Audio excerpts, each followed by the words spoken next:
Hey out there, this is Friday, September 16th, 2016. I'm here in Northern California where it's about 3 minutes before 9 in the morning. Today I wanted to talk about a bunch of stuff as usual, current events, the, uh, the campaign for presidency, and why the establishment and the establishmentarians, witting and unwitting, these are the New World Order class of people out there. Why they're crapping their collective pants at the prospect of a Donald Trump presidency. And basically, the answer to that is because he's not an establishmentarian. He is a renegade, and he's a threat to their relevance, to their very essence and power. And you can see. I mean, these people are monsters at the very top, and the idea that Donald Trump's going to come in and start shaking stuff up, not only in America but around the world. Because if we set a good example for other countries, which is the best thing we can do to prove that, look, follow this example and you can pull yourself out of poverty. This is why I support Donald Trump, is because I do believe that he is an egalitarian in the sense that he believes in full prosperity, not partial prosperity. I really do. And of course, I could be wrong. I could be deceived. I mean, besides that, he can do what he wants to try to end poverty in America and fail because the forces are so powerful out there.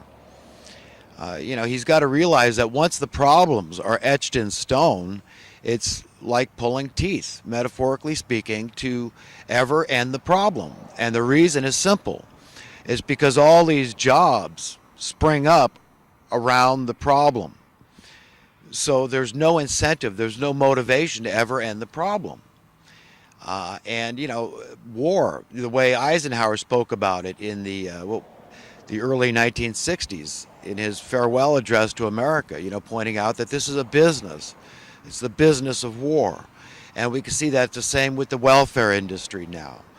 And, the landlord industry being a quasi-recipient, so they're kind of a proxy government workers at this point. The whole entire housing industry is now dependent upon exorbitant housing costs. All these different special interest groups that benefit from, these taxes. That's what essentially it is. High housing costs, high taxes are benefiting from that. And, so the same with the prison industry, the same with the debt industry, and that's a huge one right there. That's the biggest one. That's the elephant in the room. And gives them the pretext to say, look, we got to keep on, we got this huge national debt, so we got to keep the poverty going. I mean, yeah, people are going to get swallowed up. You're going to lose your houses. You're going to lose any sense of prosperity that you used to have. And we need more and more. We need fresh blood.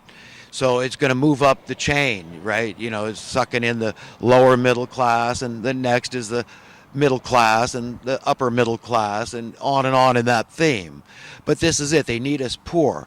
And then they need to say, well, we need more taxes now because now we got all these poor people that are depending on the government to take care of them because the government allowed all this to happen.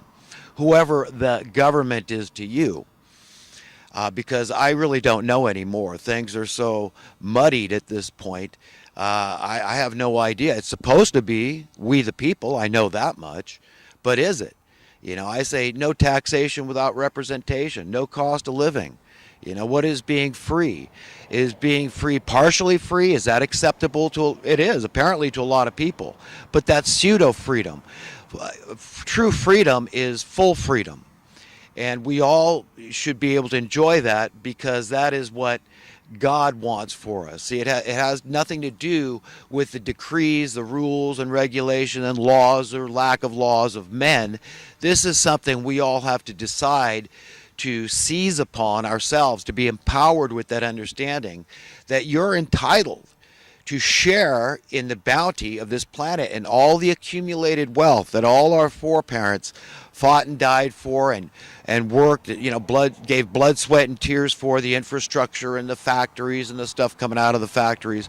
All this stuff is accumulated well through the ages of all of our ancestors. We're all connected by blood, so we are all one family in a very scientific sense.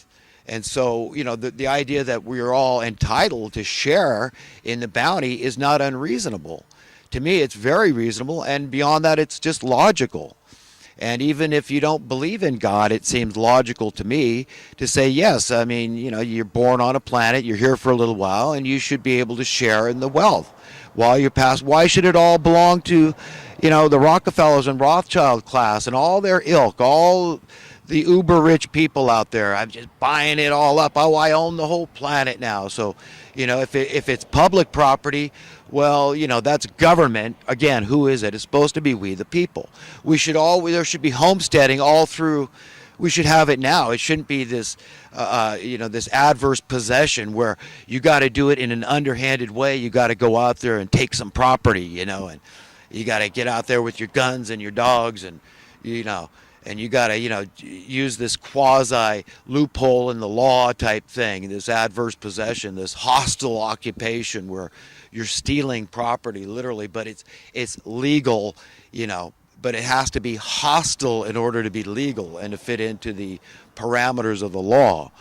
And so it's very bizarre, and you need to have some money anyhow, because you got to hire a real estate attorney to tell you how to do it, or you got to go to the library and you got to learn. You got to do something to empower yourself. But it shouldn't be that way. You ought to be able to say, no, I have a right. This land isn't taken. It's beautiful. It's right above San Francisco, overlooking the ocean, wherever it may be. I'm into freedom. And if the county said, well, there's got to be we got building codes for your safety, right? Well, fine. But, you can't stop people from existing. And part of existing is shelter, okay? So it's a very fundamental right, an entitlement. That's what a right is. It is an entitlement that we have, and it's a God-given right. But there's so much stuff I wanted to talk about today, with current events. So this is basically, in a nutshell, that's why I support Donald Trump. I don't support the prosperity gospel. I'm not into just saying, go get yours, and look after old number one. You can't worry about everybody else. But I'm sorry, my conscience forbids me from not caring about other people. And when I see poverty start to decline, and I want to see that wound on the collective body of humanity, because that's how I think we ought to see humanity, as one body. And the wound is people all over the world, not just in America, but dying literally from such abject poverty, killing themselves because of their economic, financial insecurities out there, wiped out, households broken up. I mean, the devastation goes on and on. I could talk about the devastation of financial inequality all day long, okay? The point is, look, I know that I have the wherewithal, okay? I'm a very smart guy. I can learn anything I put my mind to go out and make, fabulous sums of money. But I can also see the end from the beginning. I can see that's not going to make me happy until I see the wound on the collective body of humanity properly bound up, where I say there's nobody dying out in the street, out in the cold anymore in America, okay? The land of milk and honey.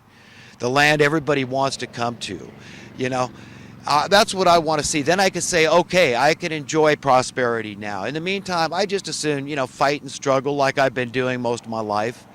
I was a single parent for a long time, and I had to, pull that social Darwinian card out of the deck and go out there and get mine. I had to maintain a household. I had to pay the mortgage. I had to pay all the bills. And I had to take care of my two sweet little girls, who I'm very glad I don't regret one day. In fact, I'm very happy that God endowed me with the strength to get through that time. And I had to go out there and I had to really hustle.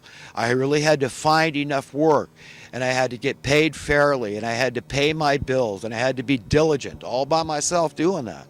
But I'm tired of it. I don't feel that anymore. And, but I still struggle financially. And you know what? I don't like it. Nobody likes it. But you know something? I don't find that, going out and just getting mine at this point in my life is what's going to do it for me. I want to see things getting better. And we're in a conundrum, humanity at large, a very profound conundrum of biblical import and significance. And we've all got to understand that, and understand that we need big changes. We, is humanity, is civilization, is our society. And, I think that, a guy like Trump is kind of a bellwether sort of thing. This is signs of the time. I see Hillary. I mean, she's getting woozy and falling down on the campaign trail. I mean, the woman, she doesn't look particularly healthy. And, it depends on what image, when she's having a good day or a bad day. She might have something like multiple sclerosis because it's kind of an intermittent thing. I don't know what the doctors aren't divulging, but there's a lot of privacy in these matters generally, medical stuff. So, who really knows? And, do we have a right? I don't know. I'm not a particularly private guy. But, there's stuff I don't talk about everything with people. I mean, there's some stuff in life that's just too personal and private. We've got to take to God. I'm not, I don't know about, whether we the people need to know every little, whether she's got irritable bowel, for example. I mean, is that an important, relevant fact? I mean, half the people in America have irritable bowel now because of all the crap they're putting in our foods, and they're spraying the sky. God knows, what's happening to our bodies and our brains with the aluminum they're spraying on us. Most of the science will show you that aluminum is not good for your brain. Okay, quite the contrary, in fact. So we're all going through a lot, but I'm not going to condemn Hillary. I dislike her husband, believe it or not, a lot more. But I can see that Hillary is very dangerous. I see what happened in Benghazi. I know pretty much what that was all about. I'm pretty sure at this point. I'm pretty sure that it involves Obama. This is why the James Comey, the director of the FBI, he was kind of reticent, let's say at least, to start an action and indict her on this in this matter, because it goes so far up the chain of command, and you get black hats in the military. It gets very dangerous. It's a sticky wicket. Then you throw in a little Arkansas in there. I mean, it's a mess, But what Bill Clinton did, this is why this man. I mean, it wasn't the years of being, America being dragged through the mud with the Monica Lewinsky thing, but it was the Glass-Steagall Act, allowing these banksters to just run roughshod over humanity, and just dump all this money on the housing market, raising our taxes tremendously. That's the cost of housing tax I'm talking about. Okay, the cost of living, the basic fundamental cost of living that we all have to pay. He's a traitor to the working class, the blue-collar Americans out there that were struggling to save up a down payment and buy their first house. And it just got yoinked. It was lifted way out of their range after that.